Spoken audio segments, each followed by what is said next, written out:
Where would you like me to begin, though? Just continue on with yours. Okay. So, like, for context, like, the U.S. recently made a statement that called out the Israeli government and its like settler colonial policy. A Palestinian teenager was killed, and they called out the action as being terrorism.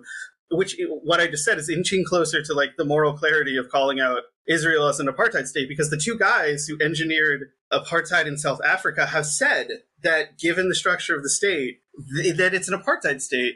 And so, like, I don't understand why there's like a debate about this anymore. And like, I recently watched the show The Little Drummer Girl, and so like I've been recently interested in the politics of the Israeli-Palestinian conflict, and like, goddamn, dude, like, I don't know, like, it's just, and again, like, I don't think like being anti this, like, the government of Israel is like inherent anti-Zionism or inherent anti-Semitism. And like, I don't even know how I feel about like Zionism in and of itself, but I'm not an anti-Semite. But like, the only expression I have is that like there needs to be more clarity, and it's just frustrating that there isn't any, like, we're not doing anything about this, and that like it's just left because, like, I don't know, like the UN or some like libertarian think tanks and like the reactionary conservatism of the world in general is just like letting it happen. And it's just like, I don't know, dude, it's depressing bullshit. Like, have you seen that video of that like dude? He's like clearly like a Jewish guy from like Brooklyn who's just like taking this person's house, and he's just like, I can have this now because it's mine, because they said they can have it. And he's saying it in this like thick Brooklyn accent and shit. And it's like, you don't belong here.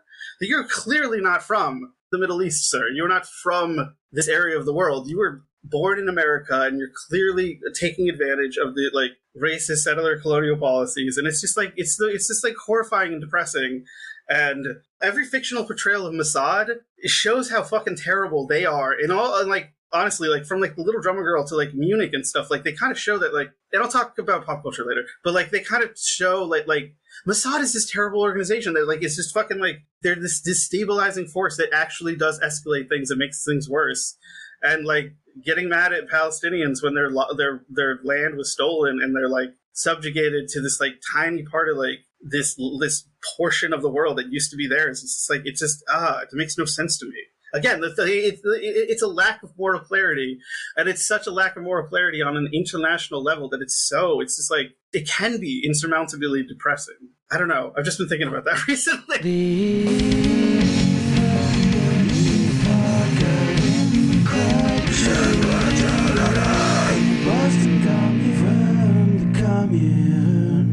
Trying to assess the apartheid state that is Israel without taking into account the fact that it's a product of like the post-war consolidation that the United States and Europe, like as the Western Bloc solidified and entrenched itself in the region militarily, like everything got completely fucked up in World War II. So even, Jews that were living in the Eastern Bloc, if they managed to somehow escape being rounded up and put into concentration camps, they basically still had to flee because conditions were pretty terrible everywhere, but the United States wasn't going to accept them. Yes. Oh, fuck. Yeah, no, I get what you're saying. Yeah. So, like, Israel is kind of like a proxy state for them. Yeah, I get it. Okay. Yeah, like, Israel is basically... But it's kind of like a proxy state for a lot of the Western powers. But, like, America primarily. But yeah.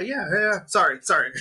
It was more favorable for the American empire rather than to like welcome refugees into the country to basically militarily back a burgeoning apartheid state in the Middle East, because it hadn't been too much time since the West was like actively promoting the image of Hitler as, an everyman or some kind of like brave dude. I mean, arguably, you could say kind of the same thing about Stalin in some cases in the years following. But I mean, after World War II, when the United States wasn't really trying to like curry favor with either side of, the fascism versus communism dialectic, yeah, and it had established economic and military control over the rest of the planet, with the exception of a few pockets that they would later use the CIA to bend to the will of American capitalism and American imperialism. We're the bad guys. Yeah.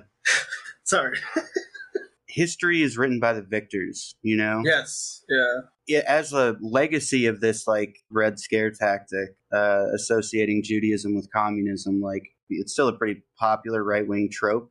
There wasn't really any impetus for Jews of the diaspora to organize a left-wing project, but there was plenty of impetus and military backing to organize a right-wing project. Yeah. See what I'm saying? Yeah, and it makes that's a lot easier when you're given a place to do it. Yeah. To expand on Scott's point that today's Israel serves as a proxy for multiple Western states, the Zionist project was really birthed at the end of the 19th century with support from the Austrian, British, French, and Russian empires, under the pretense of returning a land without people to the people without a land. But Palestine was already home to hundreds of thousands of people with a distinct cultural identity, and the vast majority of both practicing and secular Jews did not believe in any divine right to the ownership of territory. The first Zionist colonizers were, unsurprisingly, wealthy men who bought land from feudal landlords with intentions not to simply exploit labor, but to displace Arabs from the land entirely. Britain ultimately claimed Palestine as a colony at the end of World War I, kicking off an era of state-funded violence against indigenous Palestinians. After World War II, the issue of Israeli statehood was turned over to the United Nations, both then and today functionally organs of the imperial powers. Despite an overwhelming consensus among UN member states that the Israeli occupation meets criteria for an apartheid regime and the illegal colonization of Palestine constitutes an egregious violation of human rights, the UN has few, if any, avenues to circumvent the United States' veto power on the Security Council.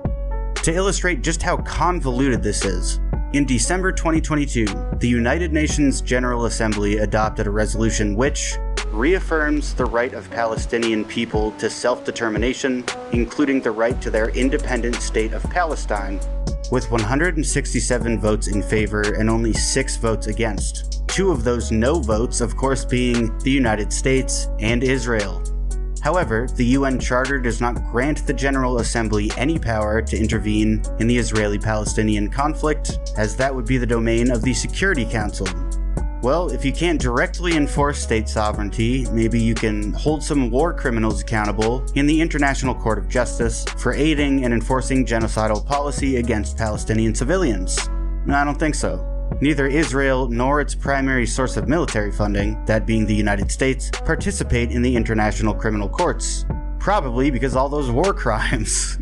Even setting aside the issue of the defendant, Palestine doesn't have the statehood necessary to achieve official state parties status, so we come back around to the issue of statehood, only to discover that for Palestine to itself become a UN member state that is not an observer state, 9 of the 15 UN Security Council members, including all 5 permanent members, China, France, Russia, the UK, and the United States, would need to cast an approving vote.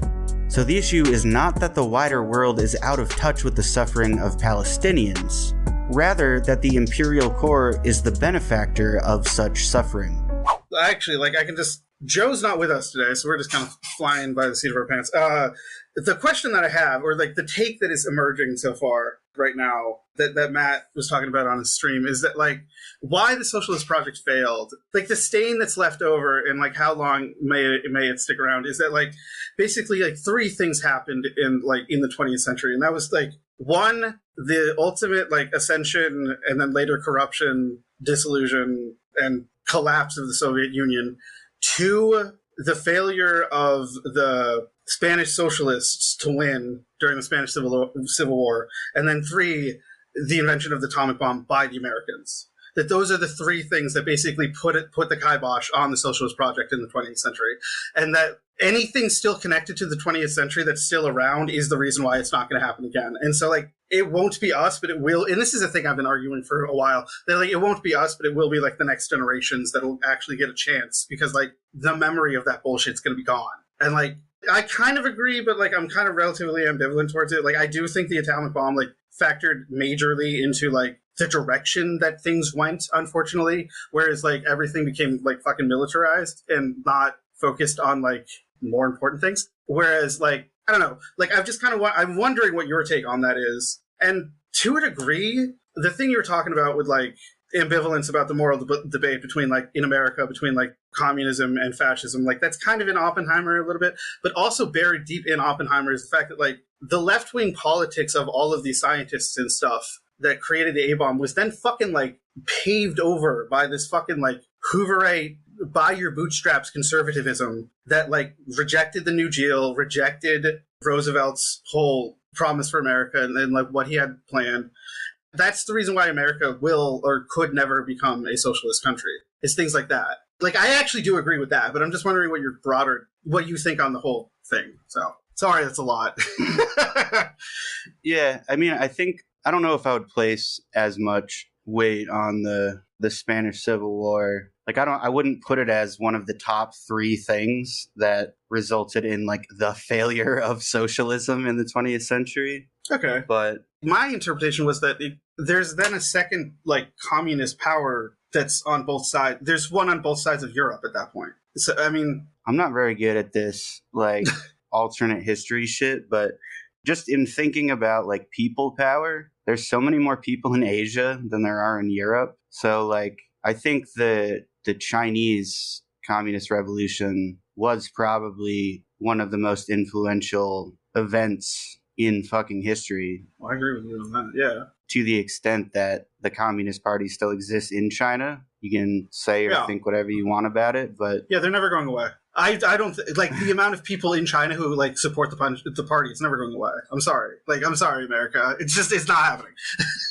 Like, I think part of the reason that the Soviet Union ended up dissolving is because one could sort of argue that the Russian Revolution was like, it wasn't necessarily a bourgeois revolution, but it was a revolution undertaken in accordance with a model that was more compatible with a European-style parliamentary system, wherein political power can still be achieved through traditional democratic means. Like, the violence in that case was warring factions of socialists basically killing each other, you know? Yeah, okay. I mean, the Tsardom was sort of fragile because it's like one fucking family, you know what I mean?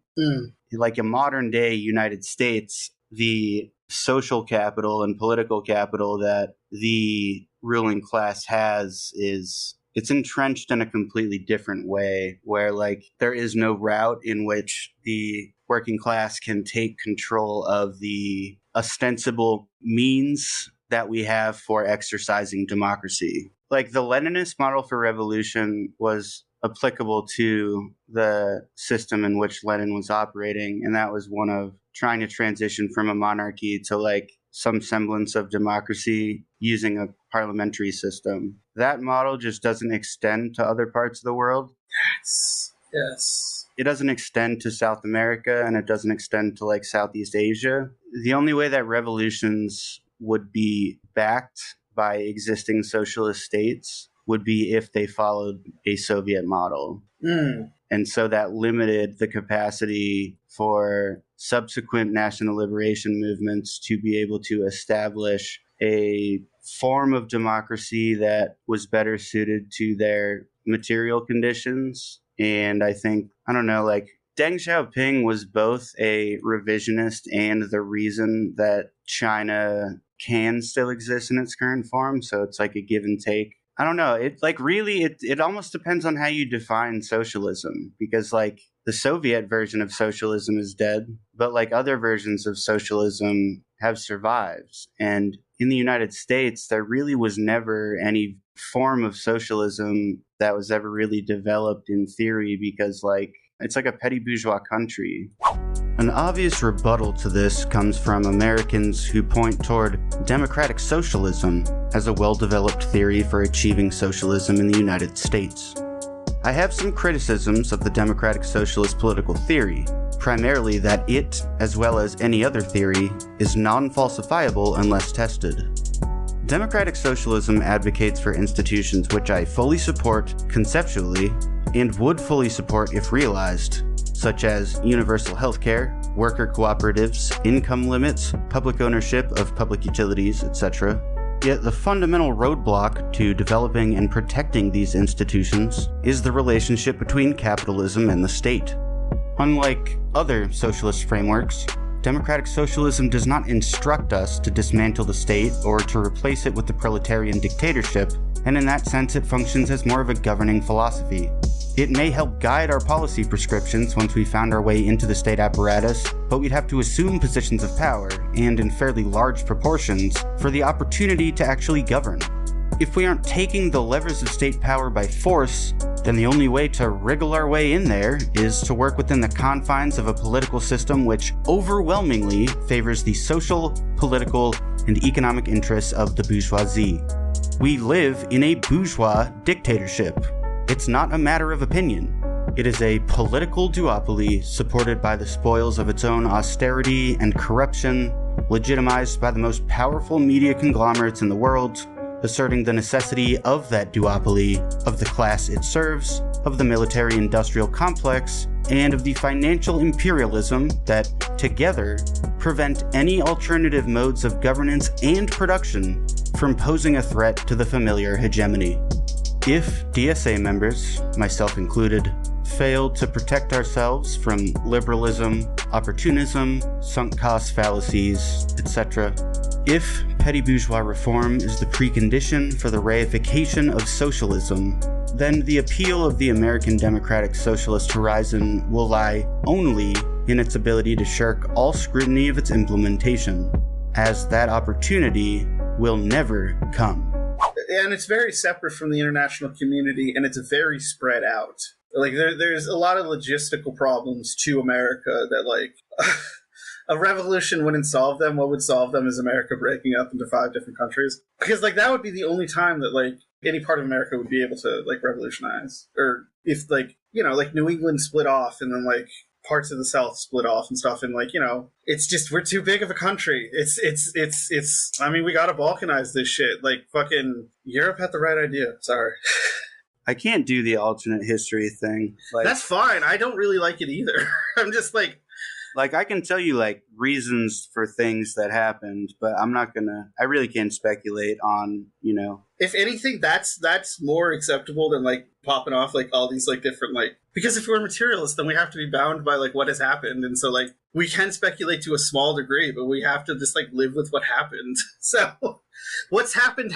I'm sorry, I'm referencing Chris Nolan right now, which is an expression of faith in the mechanics of the universe. It's not an excuse to do nothing. That's a revolutionary statement, I believe. So realistically, like, thinking about why socialism failed in the United States is because, like, America was never socialist. You know what I mean? Yeah. It's really what it is. It's like there was never a mass basis for fucking socialism in the United States. Socialism failed in America more for, like, cultural reasons. For the most part, socialism fails because there's a literal war against it. Like, in the United States, people just never did it. Yeah.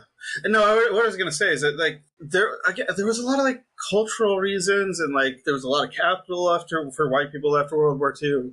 Yes, there was Joseph McCarthy, but again, like, that was the policy side of what was still ultimately a culture war. But at the same time, like, people did actually, like, lose their livelihoods and stuff. So, like, broadly why the socialist project failed was, like, or in America, why, because again, you're right, it never really caught on. There was too much capital in this country.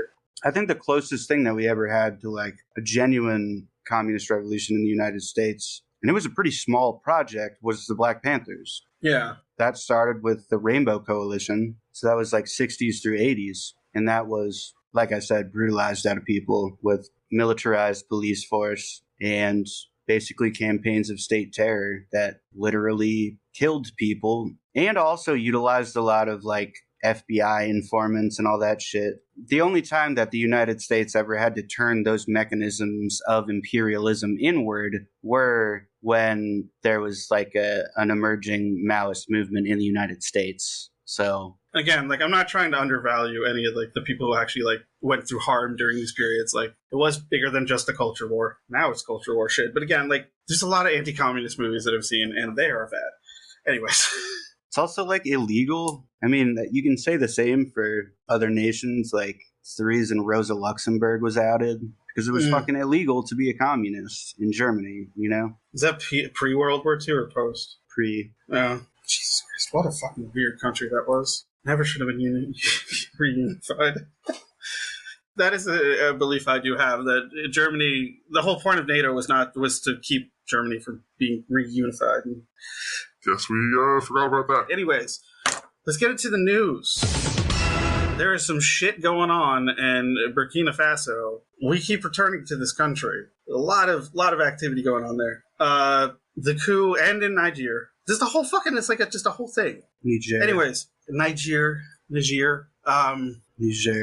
The coup is they're trying to oust the pro-Western, pro-French government, I guess we gotta say, because the French use a lot of the Nigeria's uranium, which is like kind of crazy that we really do pull this shit out of the ground, don't we? The planet gave us everything we need to destroy ourselves, and we didn't stop and think maybe we shouldn't. Anyways, I have been lightly following the coup, and like it's getting bigger. But again, like I believe in the destiny of countries to decide their own fate, being unmolested by imperial powers. So I do support the coup. You know, should I not? Is there something that you know that I don't? That like I shouldn't? Should we be supporting this coup, or should we be optimistic about the outcomes, or what?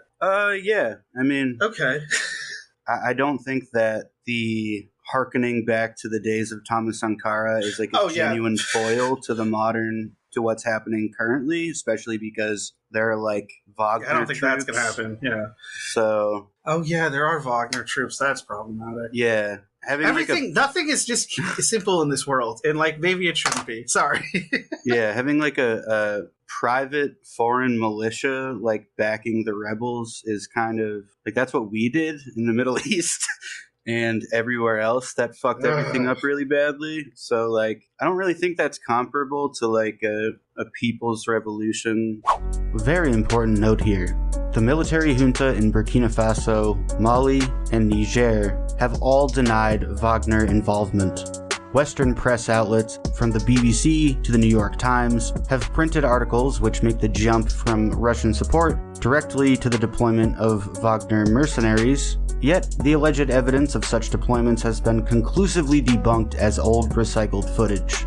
Furthermore, the US-funded Mujahideen were fighting communism, while the military junta in West Africa are fighting the successors to the Mujahideen, so there's a pretty clear moral distinction there. I'm just going to assume that I don't have to explain why Nigerians would prefer the support of Russian troops, whether public or private, over the involvement of American and French troops. Well, I should read the articles. Like, really, what it is more is a proxy war. It's a proxy war between the colonial powers or former colonial powers and the emerging Eurasian bloc. It's good by default, more so than... Yeah, I don't believe, like, anything that uproots, like, imperialist or colonialist powers is good, but, like, I don't believe, you know... I'm not saying that this will bring about, like, a socialist revolution. Like, there'll be another Thomas Sankara that comes out of this. Like, that's not... I don't believe that'll happen, unfortunately. I hope not, because he would just get assassinated. Jesus Christ. That would suck. Oh, God damn it. Yeah. So that's Niger. That's Niger. What is the relationship between Niger and Burkina Faso? Are they I don't know geography or politics or anything. I'm not smart. Actually, I do, but I'm not smart about this because it's Africa, and an American education doesn't really teach you much about modern African politics. I mean, distinctions between... Are they the same country, or are they... No. They're next to each other? Okay. They share, like, the southwestern blob of Niger is the northeastern blob of Burkina Faso. Okay, wow, okay, I see these, all right. So that whole area, okay, cool. Look at it on a map, folks, if you Google it. Power to the people, get Wagner out of your fucking coups. Get him out of here. Throw him back to Poland. But what Russia is doing also is establishing, like, more favorable terms of trade. Like, what happens with pretty much everywhere in the global south is that the amount of labor that goes into mining and processing the raw materials that end up getting exported to the global north is nowhere near compensated by the wages that those workers are paid. It's called Unequal Exchange, and it explains a whole lot about purchasing power and outsourcing labor and imperialism in general, so I don't know, maybe we'll do something more in-depth on it at some point. It's just another thing it's got to keep your eye on it. Like, I'm keeping my eye on the Ohio Issue 1 special election, which is probably, it's going to go no. So, I wouldn't worry about it. Do you know about this? Ohio won special election. The Ohio issue 1 special election, basically, like, the Republicans in Ohio found a weird loophole where they could change, like, the structure of the House and Senate of Ohio, that, like, they need a more than 60%, like a 60% supermajority to pass a law. And it's basically because, like, the Republicans are trying to take over the state because there's, like, an outsourced amount of Republicans representing Ohio, though Ohio is typically, like, a more Democratic state. And so, like, the Republicans are trying to, like, kind of latch onto this and, like, take control because it's kind of a proxy election for an abortion question that's coming up the next cycle. It looks like it's going to go no, so they're not going to change it. So it's just going to say a simple majority. And so, like, there'll actually be more, like, Democracy.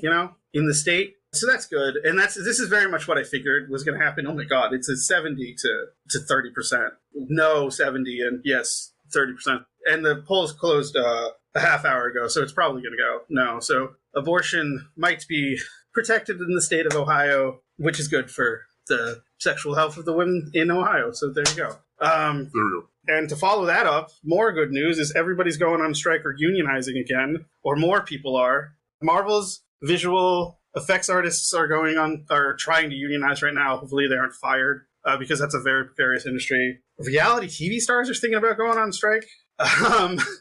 Fucking stylists, the people who actually, like, with, like, red carpet events, who, like, design those events and design, like, the clothing and stuff for the celebrities and stuff, like, they're thinking of going on strike or unionizing and stuff. So, like, you love to see it. It really is, like, it's a return to the fucking, it's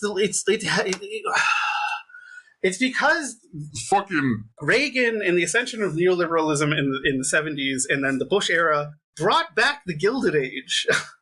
Brought it back, and now we're back in the fucking second great labor movement of this country, Yeah, that is You what love the to see United it. States had as far as socialist organizing is concerned. There was a well-documented unionism movement in the United States. Mm-hmm. Some of the bloodiest union battles ever fought on Earth have been fought in the United States, which is it is a different kind of socialism. Like, Yeah, unionism, union socialism, yeah. I mean, it is divorced somewhat from the state, but in a lot of ways, like, I think that's what is it? It's a bug. It's a feature, not a bug. Yeah. It's a feature, not a bug, of organizing in the United States because capital is so closely tied to the mechanisms of the state, and so trying to take on the state directly is difficult because of those ties to capital. But if you're taking on capital, you kind of, like, it's almost like a back door. Yeah, I get what you're saying. If you stop those corporations from being able to monopolize industries, then they don't have the same political power. So, like, rather than trying to change the laws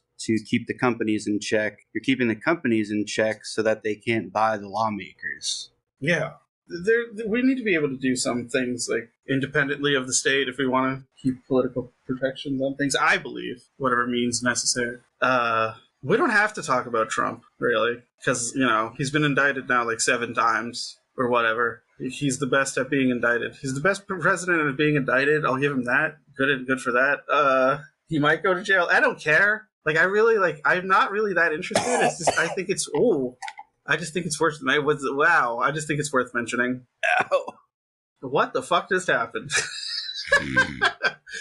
Are you choking on your dip? What happened? No. I was eating the noodles, Oh, ew. but I coughed, so they went, like, into the back of my nasal cavity. Yeah, that's gross. Ew. Oh my god, it was a piece of a carrot.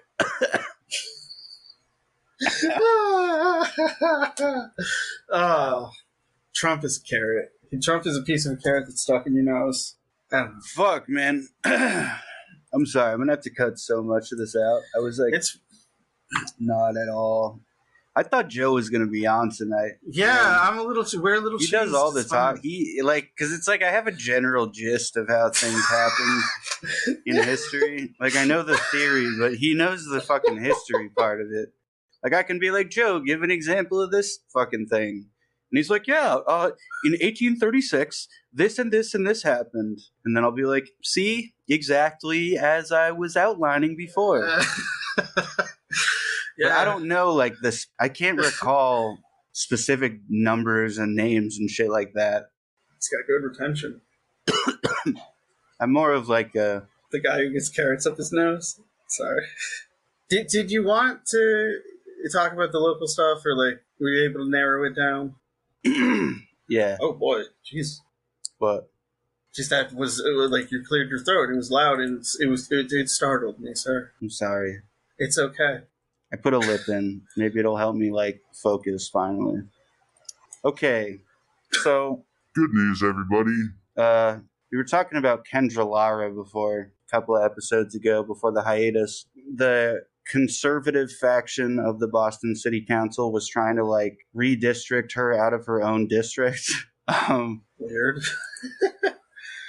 Not surprising. As of August 1st, 2023, the Boston Elections Commission found that the residents challenging City Councilor Kendra Lara's place of residency did not meet their burden of proof during a hearing held on Tuesday morning. So she has been legally deemed a resident of her own district. So that's cool. Yeah, that's good. It was kind of funny seeing the video of her being like asked. The reporter said, "Hold on, let me watch it real quick." The reporter was like, "Where do you live?" Oh my god. And she was like, "Jamaica Plain, where I have for the last 7 years." So yeah. Jesus Christ, that is like real fuckery right there. Wow, we got some fucked up shit going on in this city. With this city council? I will say, though, I don't know if we touched on this, but pretty bad timing. After I told that whole story about the officer that was arrested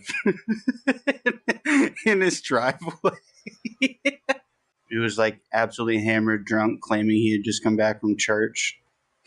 Kendra Lara, unfortunately, got into a little drunken car accident of her own. So, you know, not a good look for the only self-avowed socialist on the city council, but hey, it's Boston. I mean, that's probably it's about, you know, like as far as my expectations go, it's a matter of time. I'm sure anybody who's been following local politics very closely is also aware that the Boston DSA ejected Mike Connolly from the chapter as well. No, he quit. He told her, "You can't fire me. I quit." Sorry, technically, yeah, he quit the chapter, but yeah, now he's trying to like out socialist the socialists on Twitter or whatever. I don't know what the fuck he's doing. God, what is he doing on what's going on? No, I want to know. I love it. I love it. Like, Jesus Christ, a lot of the complaints about him was that he was kind of like a petty dude, and he was kind of like shitty to people on like a personal level, and now he's doing this shit on like Twitter. It's like, dude, like you're kind of just like fulfilling what everybody said about you, which is unfortunate. I'm not saying like, yay, we outed a guy. I'm just saying like this, Also, the DSA National Convention is happening, or did happen, in Chicago over the weekend, and I don't know. Did you hear anything that came out of it? Because I didn't. Me? Yeah. You're the only person here. What do you mean? No. All right. Yeah. There's a new NPC. There's a new cast of non-playable characters. Yeah, I don't care. It's whatever. I'll find out later. Whatever. I'm such a bad socialist, dude. Who fucking cares, dude? I'm such a bad democratic socialist. Well, fuck. I mean, I like don't know. Listeners, I'm an admin on the Slack, yeah. Oh, I'm not that bad. and I haven't been on there in so long. Yeah, relax members. Fucking cops outside, dude. Fucking pig motherfuckers. Fuck them. Fuck those fucks. Did Mike Connolly like? But still, Yeah, well, I can't find his account on Twitter. I feel like are you serious? yeah. Did he like get kicked off? I don't know. Maybe, or he maybe made it like. It's Mike Connolly, MA. What the fuck, dude? It's the simplest goddamn thing. Oh, it's because I spelled his name wrong. That's why. The algorithm is fucking up his page. It's a lot of like old shit, and I don't care. He's trying to pass like rent control, which like okay, cool, like, whatever. No, that is awesome. Yeah, I mean, like I don't have a problem with that. Should we talk about what were the accusations against him publicly or what? I don't care. I wasn't a part of that. All right, because I don't care either, and I don't really the thing is I don't really. To my understanding, there was a public set of accusations that were said, but the more serious accusations were more private that I'm not going to go into, and they were more on how he treated people personally speaking. Again, his policy set, he is a little bit too friendly to people who aren't who actually have kind of tried to stymie socialism in the state a little bit. But I at least support him on his efforts to get rent control passed. That was always going to happen within our democratic confines of the Massachusetts House and Senate. So I don't. Here's the thing. Here's why I like the whole concept of democratic socialism. I know I'm a DSA member. No, go off. It's fine. The whole concept of democratic socialism, I feel like it brings into relief the fundamental contradiction between socialists and politicians. If you are a politician, you kind of need to have this self-interest in your own political platform and yourself as a candidate. And so his personal ambitions to remain a prominent political figure is what motivates his overshadowing of actual socialists in the area. Yeah, I get what you're saying. Yeah. His personal ambitions drive him to seek out coalition making that will improve his own career personally, but it ends up stepping over the people who he has said that he's allied to. Exactly. Yeah, no, I see that. Yeah, that really makes a lot of sense. Let's say one thing is that that type of drive can work in so many places and should be kind of implemented in a certain set of places. If you want to be an artist or certain people, even if you kind of want to be a labor organizer, those things are good for that. But if you're actually creating policy and stuff, and this is the contradiction of fucking politics, is that the person who wants it the most is the person who shouldn't have it. Yeah, exactly. And that's the contradiction with electoral politics, is that it's all a choice that you are the one who decides to run, and it's a lot of it's based on personal ambition, and so yeah. It bakes the individualism into politics, which is the exact opposite of what socialism is supposed to be. Yeah. That's why it's very good having point, a party platform, a socialist party platform, hopefully a communist party platform, by which all members abide, is the only way to function cohesively as a party. Don't have fucking heroes. Just don't do it. They'll get assassinated. Yeah. Goddamn. The refused party program, yeah. Yeah, man. That arguably is another reason why American socialism failed, because they all got fucking assassinated. That's true everywhere. The only socialists that didn't get assassinated were the ones that built up their state to rival the United States' military, which... J. Robert Oppenheimer. For a good, it's kind of what the movie's about. But no, you have a point. It's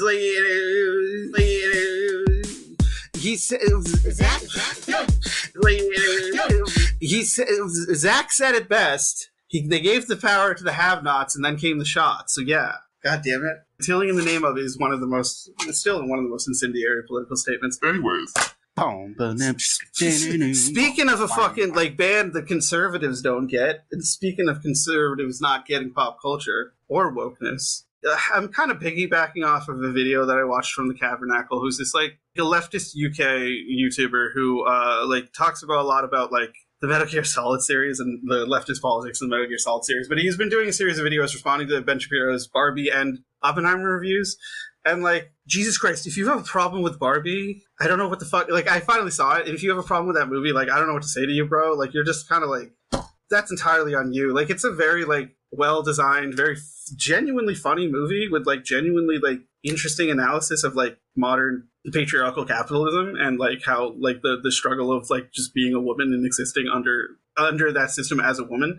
It's literally just pointing out the basic reality of America, and it's this is the point that I'm trying to get at, is that it literally comes to the point where it's conservatives don't get wokeness. They don't actually get politics and pop culture, and they've kind of just boiled everything down to just being woke. And what wokeness is to them is just representation in a series of dog whistles, where it's if there's a woman, if there's a black guy, if someone mentions patriarchy, or if somebody mentions capitalism, or if somebody mentions representation, or gender theory or like critical race theory or something, then it's woke. But again, at the same time, like Oppenheimer is a movie that's like, at one point they argue that like the bomb didn't need to be dropped because Japan was surrendering. They argue that the land that they used for Los Alamos should have been returned to the Native Americans. Like Oppenheimer literally says that. It's kind of like arguing that like we pulled the genie out of the bottle and that was wrong, and we gave the ultimate power of destruction to like the worst fucking like people imaginable. And like Ben Shapiro's whole review of it, he doesn't have any actual critique or analysis of the politics of the movie. He basically just uses the whole thing to say that like, yes, like all the old scientists were socialists, so like I'm going to use that as a cudgel to say that Anthony Fauci doesn't know what he's talking about. And it's like, Ben, what the fuck? Like these two things are entirely separate. It's the weirdest fucking video. One of the weirdest things I've seen in like a fucking conservatives review. But it's like they chalk up the fact that like the movie has this like positive representation of communism in like academia and in like intellectual sciences and in physical sciences and stuff as like, well, that's the historical record. For context, since I've now seen Oppenheimer twice, and for context, I've watched pretty much every other Oppenheimer movie made from here to there, and none of them talk about the fucking communist politics with as much A, positivity, or B, heft in screen time as Oppenheimer does. Like, that's a real part of the movie, is an exploration of those politics. It's really strange that they're not also calling that movie woke, and it's because, like, one, people like Ben Shapiro can use it as a fucking cudgel and a dog whistle to say, like, see, like, this movie is arguing that scientists are socialists, so, like, we can fucking disregard what they think about things.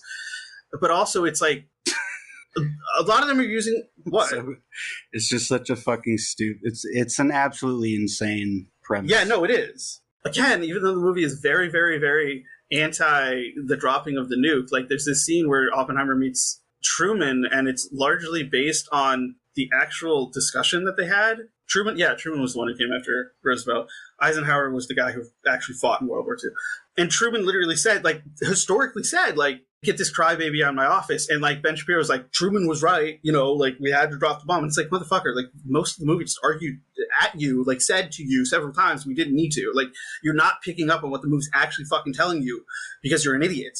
And because, like, there's no nuance with these motherfuckers. And it's so frustrating. And it's like Ben Shapiro went to Harvard for screenwriting, and he doesn't know how to analyze a movie script, and it's insane. I would love for that boy to come back to Boston so I could give him a knuckle sandwich. Also, like, I didn't watch it, but I saw a video that was like arguing that like Metal Gear Solid was like actually very pro-war. It's like, dude, what? Did you play Metal Gear Solid 5 where the entire thing is arguing that like war is this like constant endless cycle of like soul ruining degradation to one's like self, and it just like turns you into this like ashen version of yourself that you're just like a ghost, and you're not even like who you say you are. You're not even the real fucking big boss and shit. Like, come on. All of that is like telling you something about war, that like it hollows you out. It makes you this specter that's like not good.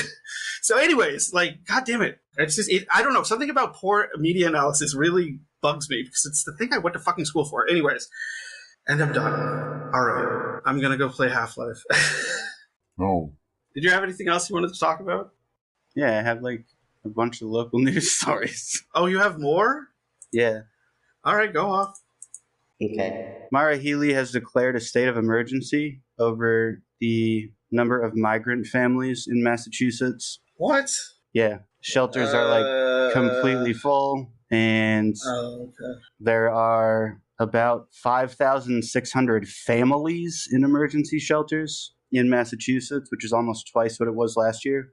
And although I don't think Maura Healey's politics are good in any way, I think this declaration is overall a positive thing because, one, it shows that Massachusetts is actually acknowledging and doing something to address the fact that there are migrants in Massachusetts that need access to housing, resources, and rather than calling on authorities to like deport everybody, at least she's saying we should be finding ways that we can, you know, incorporate these individuals into like our society and our workforce and give them some kind of housing. But also, I think it comes at a good time in regard to affordable housing because that's going to be one of the ballot initiatives on the next ballot. Rent control, affordable housing. So it'll be easier. Are they non-binding?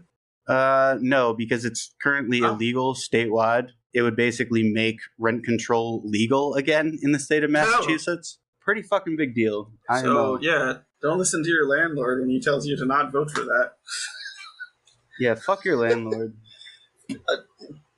And Fuck my not landlord. not the good way. Not No. the good. Yeah, there you go.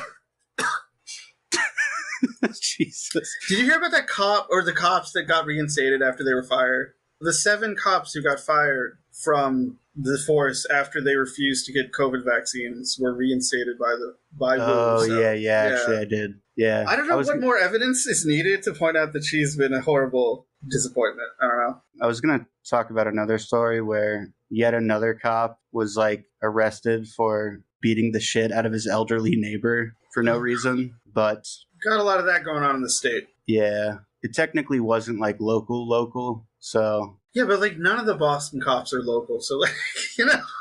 that's true. I think it was Hull. Oh shit, that's actually no, like motherfucker. I grew up in Hull, like partially because like the South Shore. All right. Like you can talk about it, that's my stomping ground. So this was a WBUR article. A Hull police sergeant and 19-year veteran of the department, he's a sergeant, Jesus, is charged with assaulting an older neighbor in Pembroke.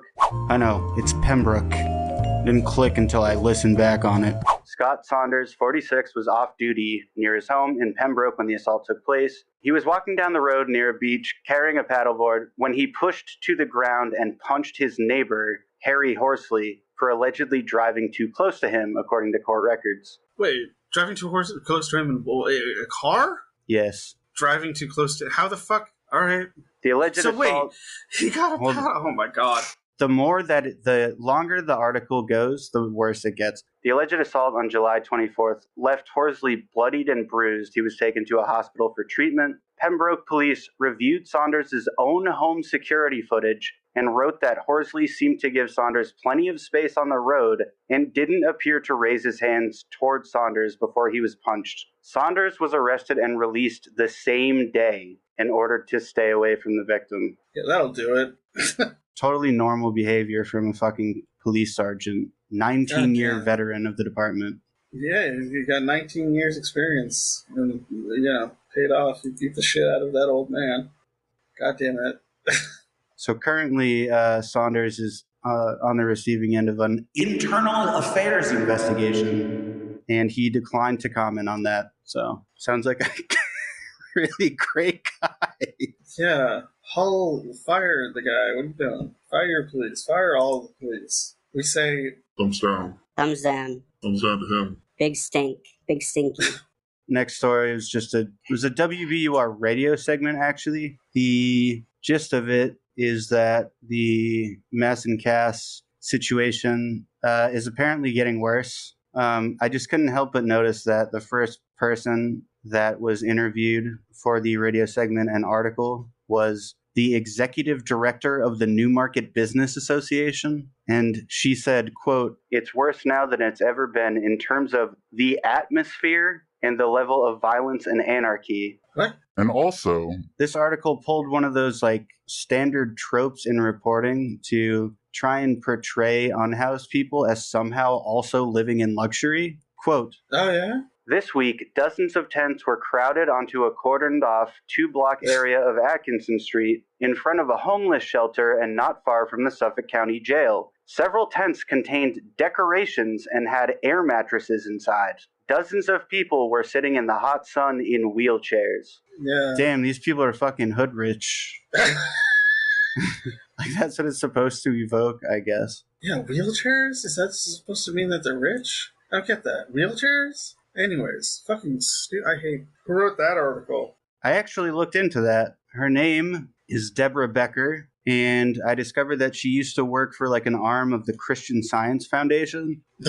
That should pretty much Even tell better. you all you need to know. Even better. All right. Next story, positive story. So the MBTA, the union that represents the MBTA, I knew there was an MBTA story. I was right. yeah, Goddamn. finally came to an agreement. Oh. Quote, "The agreement will provide an 18% wage increase over 4 years, which is the largest pay increase for T workers since the 1990s. It expands benefits like dental and vision coverage for part-time employees." Oh, nice. So this is actually a pretty big deal because obviously, in recent years, the MBTA has come under like intense scrutiny by the federal government for being a death trap. And during COVID, a lot of people were basically exploited beyond their capacity. A lot of people quit. A lot of people thought that working conditions were unsafe because they were unsafe. And the MBTA has been in kind of a crisis because they're struggling to hire the number of operators and other workers that they would need to keep service running and safely. So,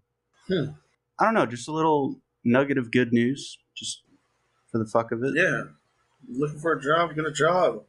The MBTA. So I mentioned the 2024 ballot. I'm just going to go over some of the things to look out for. One of the things, the proposal would end the practice of requiring students to pass a standardized exit exam, which is the MCAS, to graduate high school. And, we know how standardized testing generally favors certain demographics over others. I don't know. Do I really have to fucking go and get into why standardized testing? Like, no, it sucks. It's getting rid of why standardized yeah. Okay. So another one would be legalizing shrooms. Perhaps. Oh my. Rent control, as I mentioned. Yeah.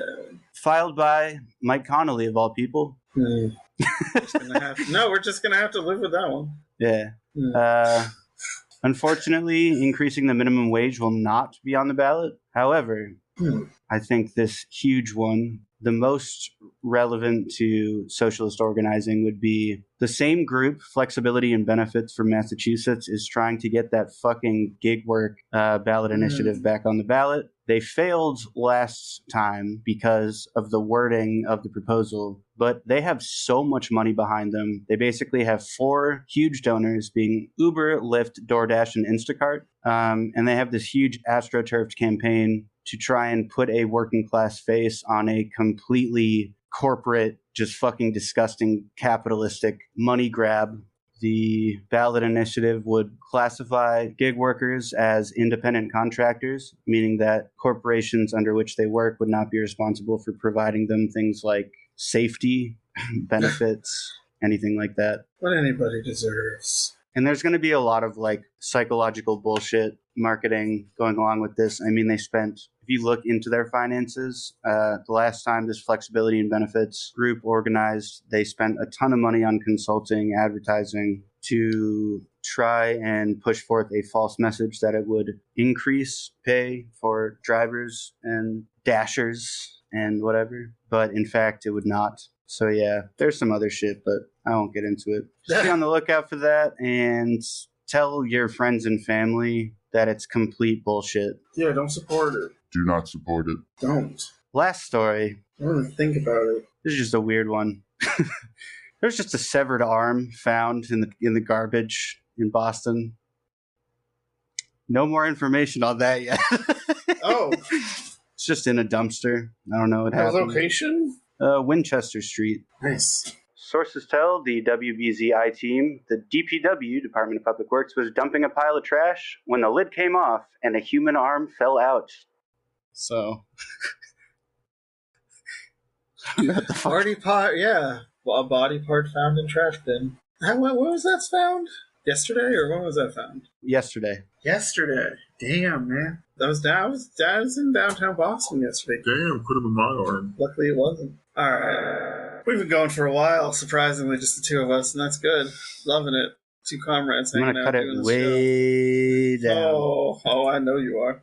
Have fun with that. Anyways, I'm Scott. I'm hot and tired right now. It sucks.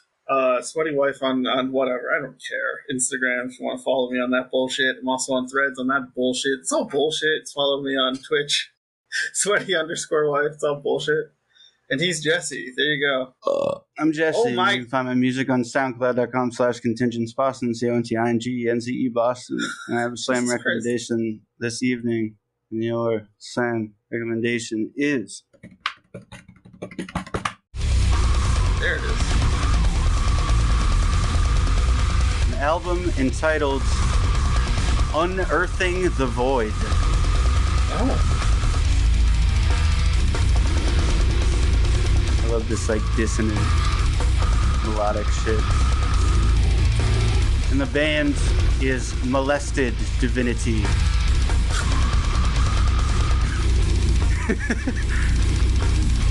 And they are from What was it called? Molested Divinity. No, the name of the song? Unearthing the Void. Yeah, that's pretty good. Alright. Yeah, it's not bad. They're from Ankara, Turkey. Oh. Turkey. There's like kind of this mathcore vibe. I tried counting the beats per measure earlier, and I came out with 9 and then like 17. So they're doing some interesting shit musically there. Cool. We got a Patreon. Has all sorts of fun stuff on it. At Epic Incredulity. We have an Instagram. You can follow us. Find us on Facebook and YouTube. Yeah, every week we say, or every episode we say, Batankdo. But tank dude. Yeah, and that fucking is the episode. I need to go make some food for myself. Yes. I have never been.